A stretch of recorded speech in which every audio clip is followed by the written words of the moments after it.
I started to notice a sort of grey object moving to my left, and it wasn't distinct at all. It was just as if there was a slight movement. And slowly it moved round to the side of me and started to take on sort of form.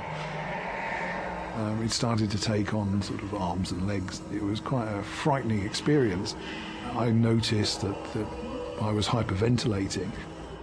I just had to force myself to do something about it. So what I did was turn to look at it to try and assess more accurately what it was. And in that process, as I looked at it, the thing sort of slowly disappeared.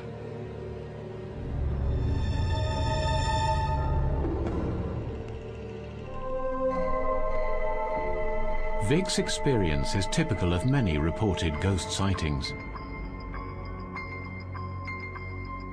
But being a scientist, he was determined to dig deeper.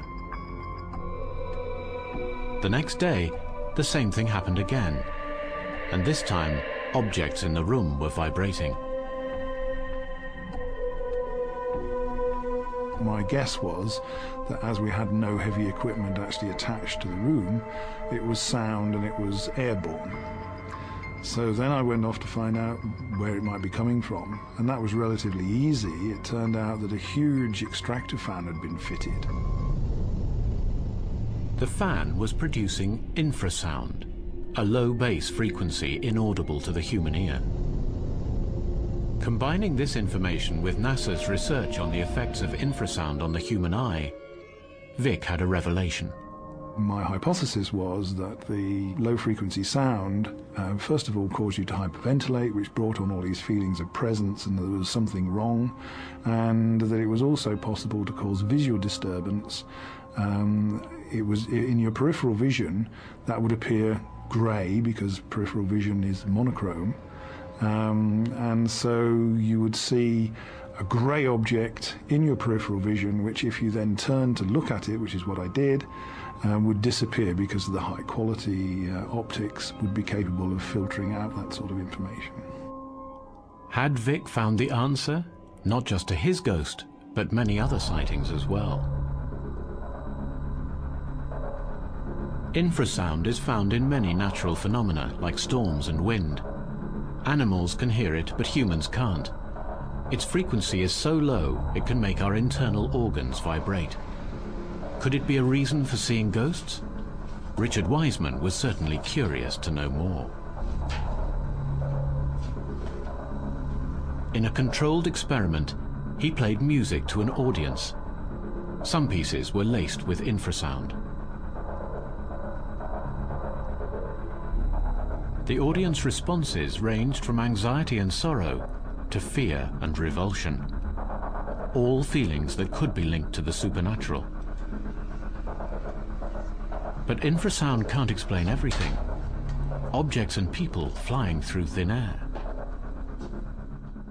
In 1977, this very ordinary house in North London apparently became home to a malicious poltergeist. The house, and whatever was in it, became famous.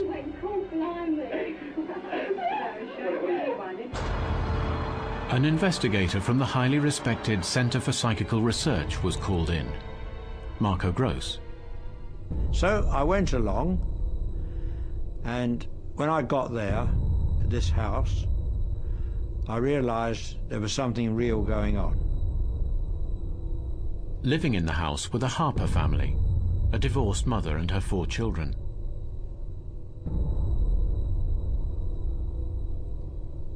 Small fires broke out in drawers in the kitchen, and when you opened the drawer, the fire instantly went out. We had water coming from the ceiling where there were no pipes above, nothing to do with the roof or anything, water coming down. Overnight, things arranged in straight lines, pots of flowers arranged in straight lines on the kitchen floor. Furniture overturning, big furniture. Poltergeist means rattling ghost.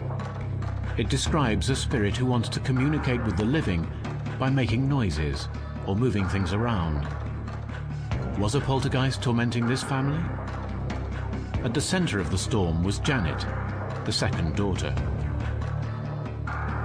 Janet was a bright girl, very energetic child.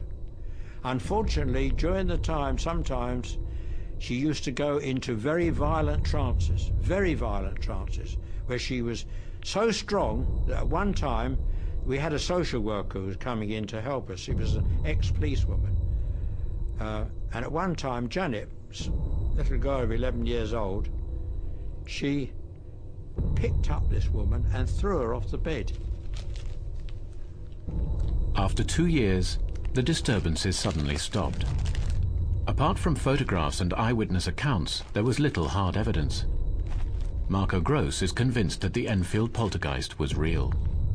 We're brought up from small children to believe that this universe, this life, this everything is as we see it. It's not. It's not nothing like it. It's a tiny, tiny part of it. So was this poltergeist a genuine invasion by an angry spirit? Does science have another explanation? With the Enfield case and with lots of other poltergeist cases, what you have is apparently objects flying across the room. The spirits become really angry, they enter the environment and they move objects. Now the question is, well, what's the evidence for that? Because, you know, we know that people's minds play tricks on them. Maybe they just thought they saw an object move when it didn't actually move. Or maybe it's an actual trick. Young children love to be at the center of attention. And so when the adults aren't looking, they might throw an object. And then the adults become really excited and think that's the poltergeist at work. So we need to be able to rule out those sorts of explanations. And the only real way of doing that is to get good evidence on film, on videotape, of objects moving when there could not be any possibility of human agency. And in my opinion, the evidence simply doesn't exist.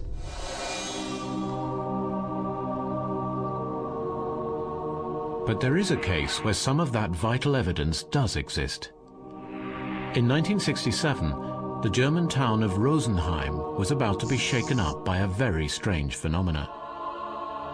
The offices of the Adams law firm began to suffer from major power surges, often to levels that appeared uncontrollable.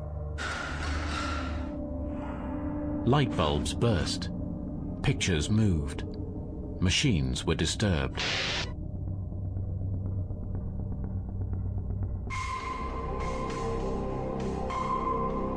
When officials investigated the power networks, everything appeared to be normal. Erich Schartl was part of a puzzled team. After we did our measurements, we started to doubt that they were right, because there were still enormous surges in the network. As a precaution, a new network was installed. Still nothing changed. Physicist Friedbert Karger remembers. There was no overloading on the network, but the power station's monitors recorded massive fluctuations. So massive that at one point the inkhead on the monitors actually ripped the paper while it was printing. These were powers that you can't imagine, and we couldn't explain them.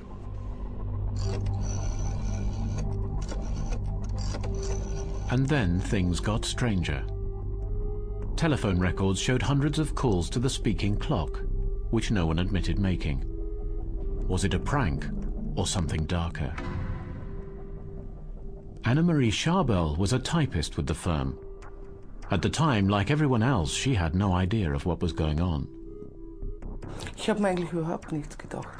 I didn't really think anything of it back then. I expected it to be a fault on the line, just like everybody else thought in the office. We blamed the telecom people. Technicians checked the telephone installations. Again, no faults were found. Walter Adam was a young man at the time. There were also lamps in the hallway that started shaking when people walked through. And then I realized that every time I walked through, someone said, "It's happened again." And if I turned around, the lamp was swinging. What powers were at work here?